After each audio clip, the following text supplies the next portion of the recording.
This is NC Spin, an unrehearsed discussion on issues of interest to North Carolinians. Now, here is your moderator, Tom Campbell. Welcome. You've heard and read the spin the media and the politicians have put on the issues of the day. To get the correct spin on what's going on in North Carolina, let's introduce you to our panel of experts. They include political consultant Brad Crone, Chris Fitzsimon from NC Policy Watch, syndicated columnist John Hood, and former Representative Connie Wilson. Well, we have what promises to be a very meaningful and interesting show this week, starting with big election news for the 2016 elections.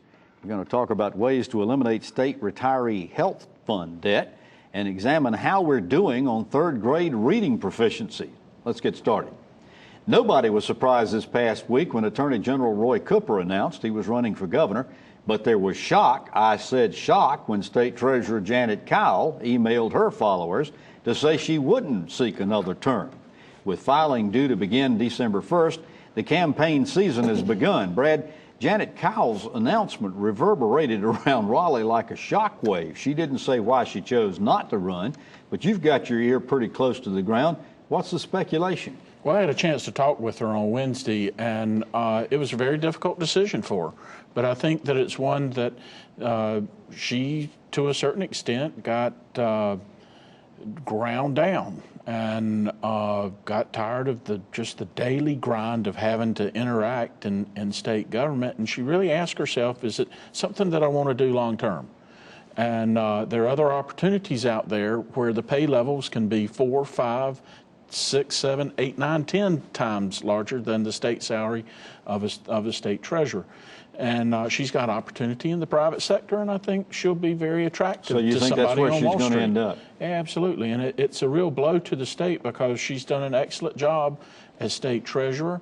And Tom, only you I really understand it. Most voters in North Carolina probably don't.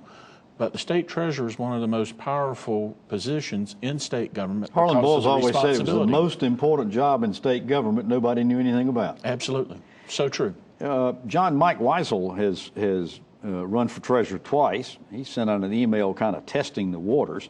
Who are some of the other names that you've heard speculation? Well, on the Republican side, there are a number of potential candidates. Dale Falwell, the former state representative, currently works over at Employment Security. There's Bill Daughtridge, who has been interested in the job before. There's Edgar Starnes, the former state representative from out west, who has been working with Cowell in the last several months. He's a Republican. She's a Democrat. Lee Roberts apparently has floated the idea out. He's state budget director. He's the state budget director. He's unaffiliated. I'm not sure, given the calendar, he really has time to become a Republican to run in the Republican primary. Maybe the idea, sort of like we heard the trial balloon from Mike Walden, our friend Mike Walden, the economist at NC State University. Both of these folks are unaffiliated. Maybe they're thinking they'll just run next year. Any other names anybody's hearing? On the Democratic side, it'd be helpful. Yeah.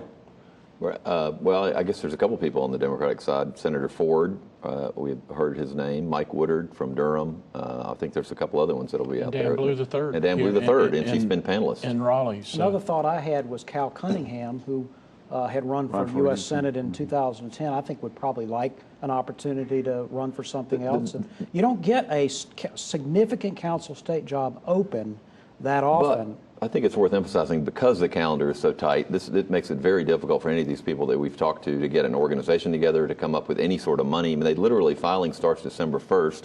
You got 30 days, essentially. Right, you don't have much money at all. So people that want to do it, well, I think we'll find out pretty soon. Connie, Roy Cooper's announcement that he was running for governor, as we said, was no surprise. What are some of the themes you heard in his opening announcement that you think we might be hearing again in the contest? Well, it's definitely the change, what needs to be happening. Things are broken. I think we'll hear that a lot in the months ahead as we enter into 2016. It's going to be a very tight race. I think 2016, starting from the president on down, with how much advertising is going to be spent out there, how much money raised, it's going to be a very tight race. We've got a vacancy in the Attorney General's office that's attracting candidates. Who are we lined up? Well, the Democrat nominee is going to be Josh Stein. There won't be another candidate running out there. You don't think? No, I don't see it right now. Stein's got a huge cash reserve set up. He's been campaigning for the last 3 years, so clear-cut advantage for him. Buck Newton and the district attorney in Forsyth County is looking on the Republican side.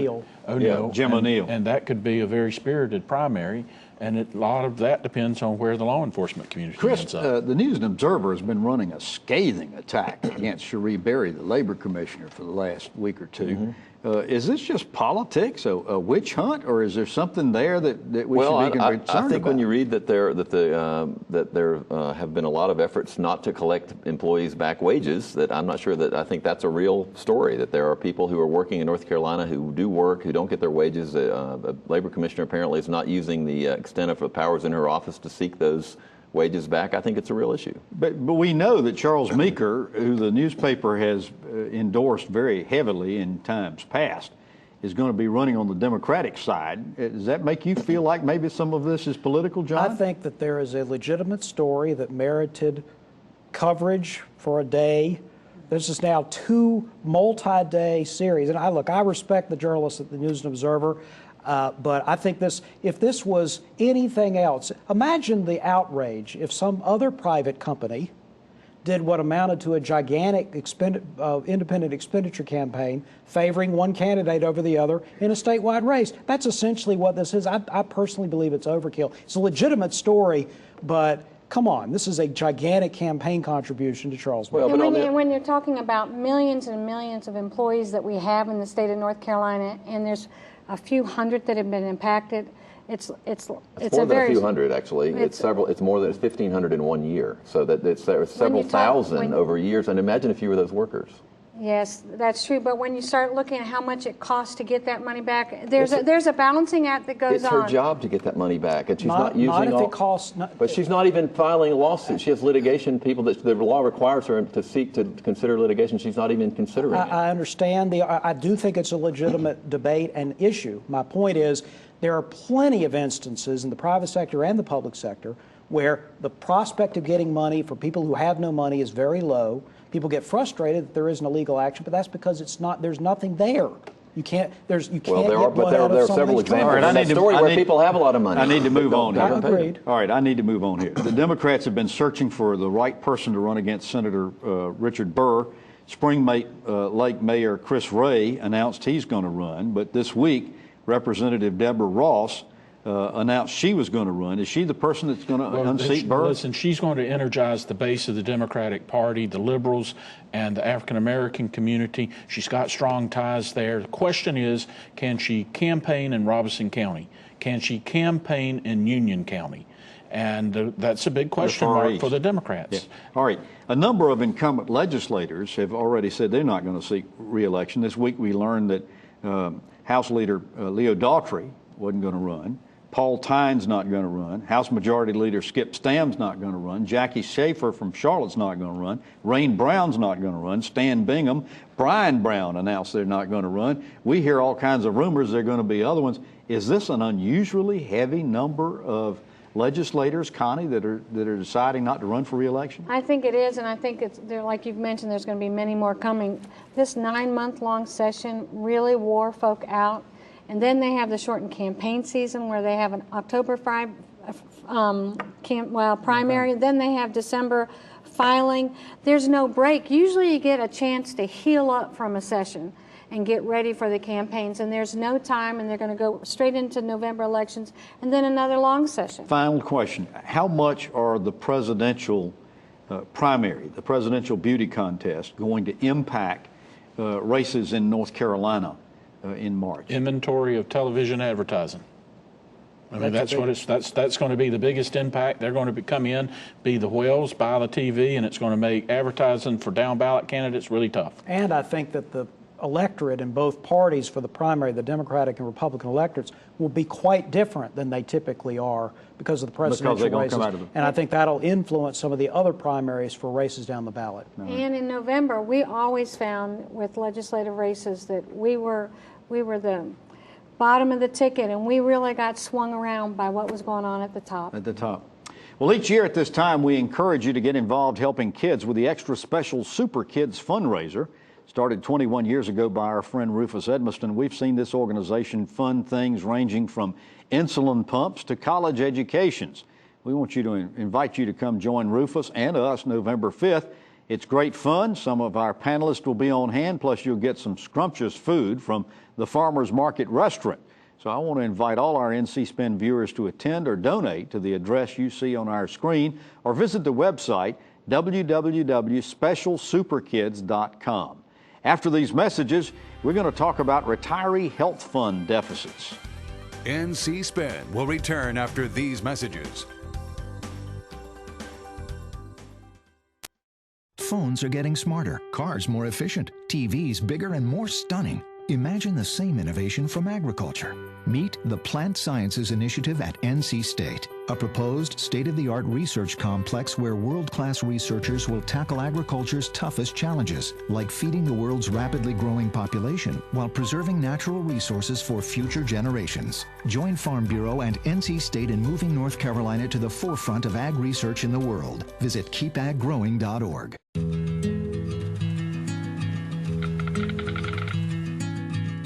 The cost of everything has gone up dramatically over the last 75 years.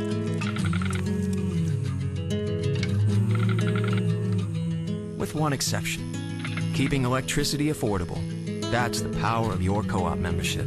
Learn more at togetherwesave.com. North Carolina's Touchstone Energy Cooperatives, looking out for you. Hey everyone, I'm Linda Loveland. If feeding your family safe, affordable foods is a priority for you, then join me in saying thanks to the North Carolina farmers who feed us. Thank you. Thank you. Thank you. Let's say thanks to the farmers who feed your family at #ThankNCFarmers.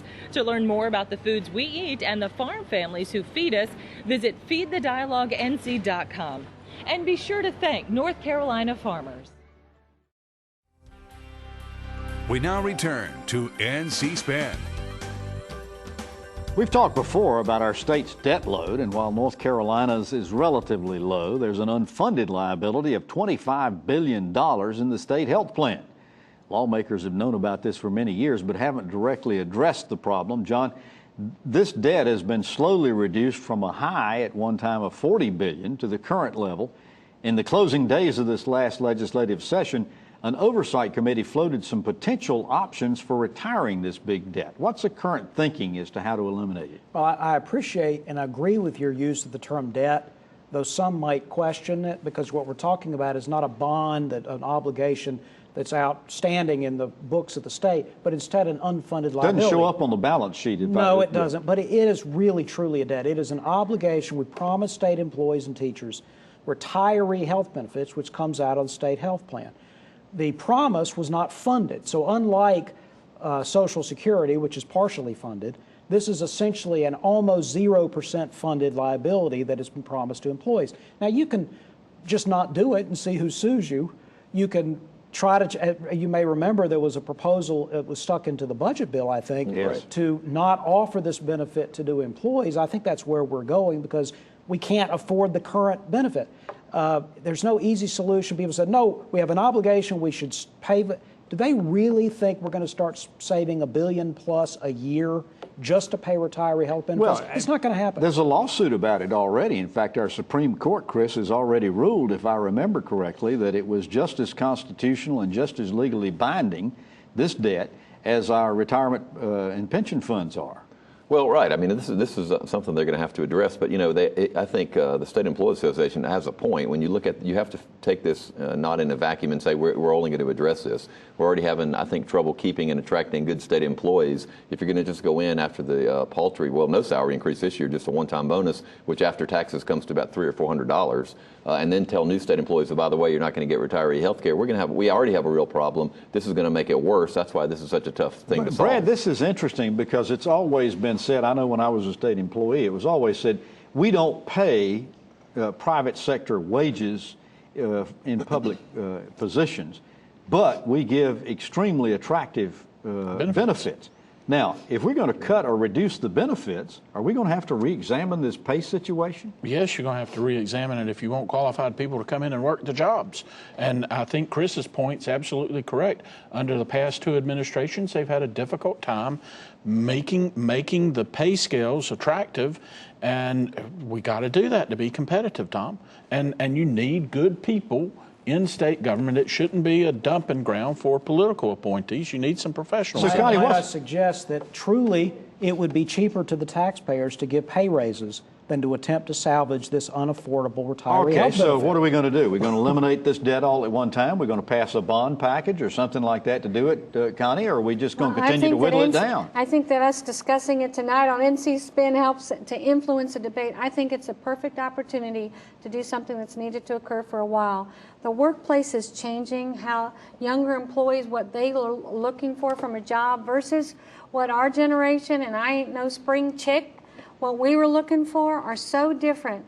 And it's important, just like the private sector has to look at how to engage these millennials and younger, the state of North Carolina, as such a humongous employer, needs to do the same thing. So how big an issue is this going to be, Chris, in next year's election? You think? I don't think it'll be as big an issue. I don't think. Or next year's legislature. Yeah, well, I mean, I think people will want to talk about it, but nobody. It's one of those things that reminds me a little bit, although they did do some things this year. Reminds me of the big highway backup. Everybody thinks there's a problem. Nobody has a quick solution. Nobody wants to antagonize one side or the other. Well, we've been kicking this football down the field for a long time. You know, the insurance industry is changing, and your retirement healthcare services, you're seeing more managed care situations. The Medicare Advantage program in the private sector has been very successful. Can the state look at similar programs such as that to help offset Well, and costs? our new next state treasurer is definitely going to be involved with this because this person administers the plan. Well, last week we announced the publication of John Hood's new book, Catalyst, the story of how former Governor Jim Martin helped bring about a strong Republican Party in our state. By the way, it's great reading, and we recommend it to you for purchase at your favorite bookstore or on Amazon.com. After these messages, we're going to talk about third grade reading proficiency. NC Spin will return after these messages. It's a fact. Patients who receive care in the medical home from a trusted family physician reduce healthcare costs through prevention, early detection, and affordable management of high-cost chronic diseases. Every dollar invested in healthcare matters. Let's invest them wisely, building on North Carolina's medical home model. Better health begins with a medical home, a trusted family physician, the best return on our healthcare investment. Learn about the importance of medical homes at ournchealthcare.com. Opportunity moves at the speed of broadband, but is rural NC stalled at dial-up? Join the conversation. Attend the NC Rural Assembly on September 29th, a discussion on broadband connectivity and rural NC opportunities. Register now at ncruralcenter.org. You sleep on concrete till your body get immune to concrete. My mom got my brother and I up and said, "Come on, we're leaving." I became homeless in the beginning of this year. When I was about 4 or 5 years old, our house caught fire. I used to see my brother. If he see me, he'd turn and go the other direction. We did the only thing that we could think of, and we went to a Salvation Army shelter. You know, we don't have this, like, what's your background look like? We just say, what do you need?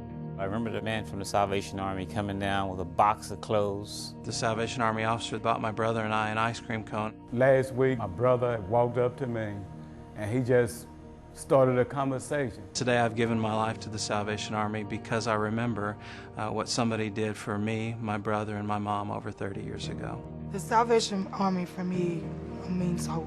Compassion. Family. Support.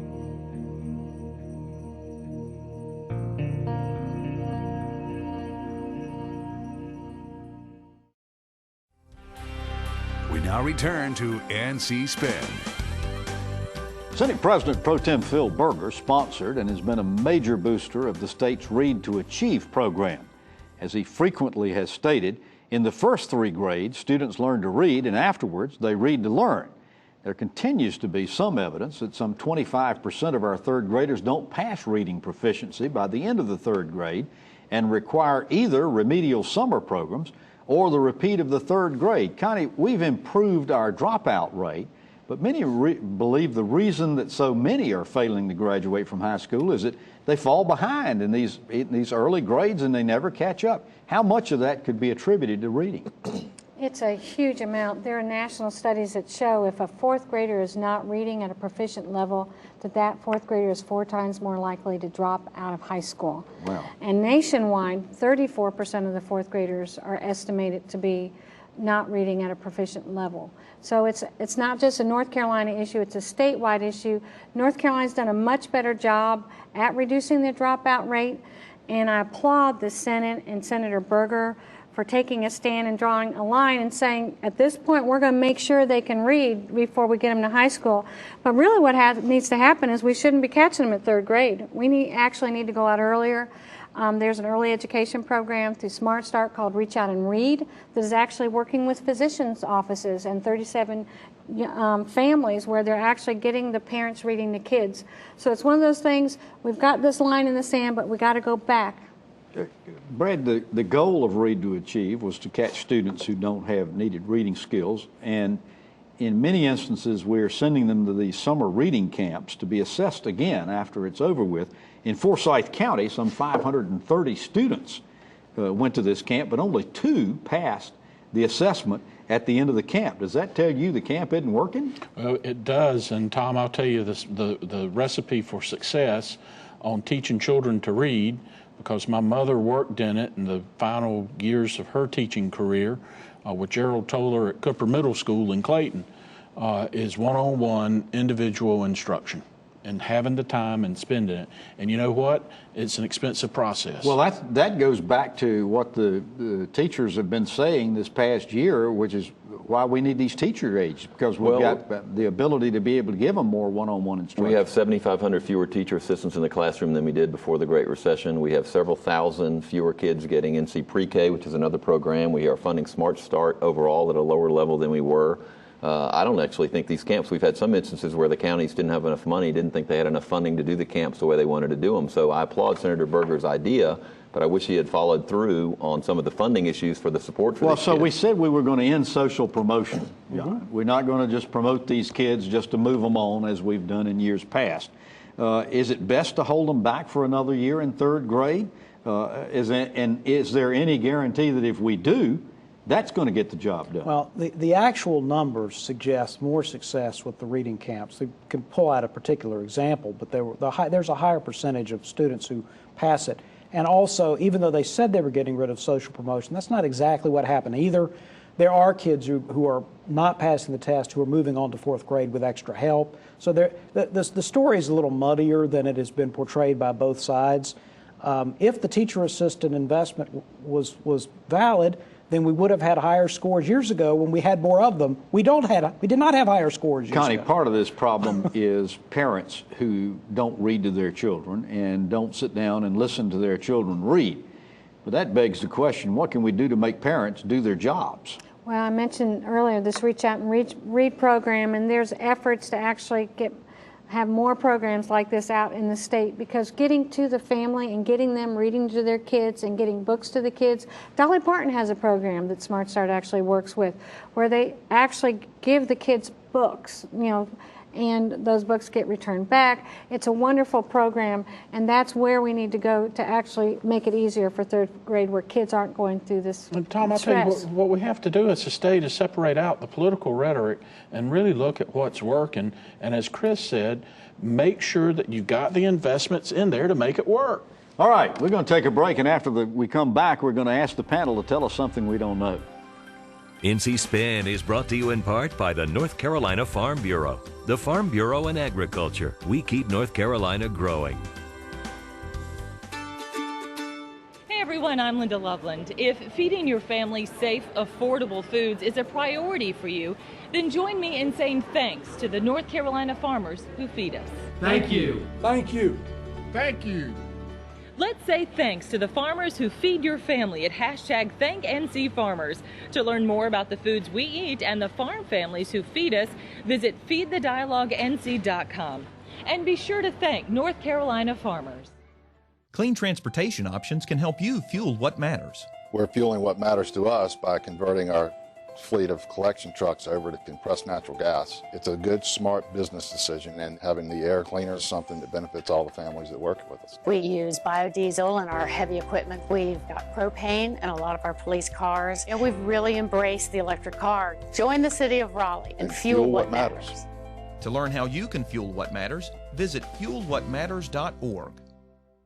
Phones are getting smarter, cars more efficient, TVs bigger and more stunning. Imagine the same innovation from agriculture. Meet the Plant Sciences Initiative at NC State, a proposed state-of-the-art research complex where world-class researchers will tackle agriculture's toughest challenges, like feeding the world's rapidly growing population while preserving natural resources for future generations. Join Farm Bureau and NC State in moving North Carolina to the forefront of ag research in the world. Visit keepaggrowing.org. Now it's time for one of my favorite parts of the show, and judging by the comments you give me, yours too, when we ask our panelists to tell us something we don't know. Chris Fitzsimon, I'll start with you. Well, one of the things I actually wrote about this past week, I found fascinating about this past General Assembly, they have changed again the teacher tax credit for supplies. In 2011, they created a state tax credit for teachers who don't buy their own supplies, which I thought was amazing. No other job do you say, here's your job, and by the way, if you want the things you need to do it, you have to buy it, and we'll give you a little bit of tax break. 2013, they repealed it. They have come back this year with a tax credit. A tax deduction, not a tax credit, that Representative McGrady and others are touting as to show they support teachers. I think it sends a terrible message that we're not going to fund our schools properly. All right, Brad Crone, tell us something we don't know. Well, there's unrest up in Reidsville and the Senate district for the President Pro Tem. There's an active movement to get out and recruit a candidate to primary, Phil Berger, this coming March, and one of the top candidates is very close to the sheriff in Guilford County. So that could be a very interesting primary. The Democrats down in Rockingham and Richmond County are encouraging City Manager Monty Crump to look at that state Senate seat. Connie, tell us something we don't know. Well, we've all heard that Representative Brian Brown is stepping down. There's a replacement that has been appointed. A doctor from Greenville. Actually, yeah. And so now we have a doctor in the House. And for a few years now, we have not had, or at least 2 years, we haven't had a physician in the General Assembly. We have some nurses, we have a couple dentists, but it's very important to have that level of expertise coming in.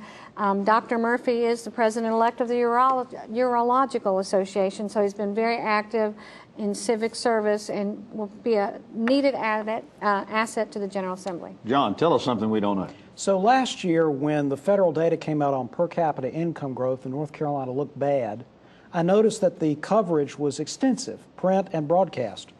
The news data have come out for the last 12 months of data. North Carolina has one of the fastest growing incomes and per capita incomes in the nation. No coverage at all by the media. I'm so puzzled. I just can't figure out why this is true. Aww. Why in the world? Losing sleep over this, are you?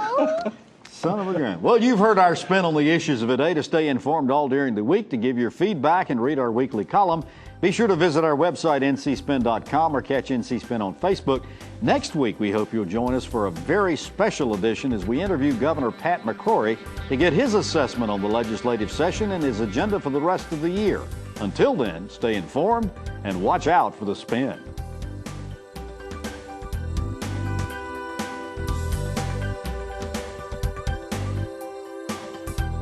Join us next week and get the spin on issues facing our state.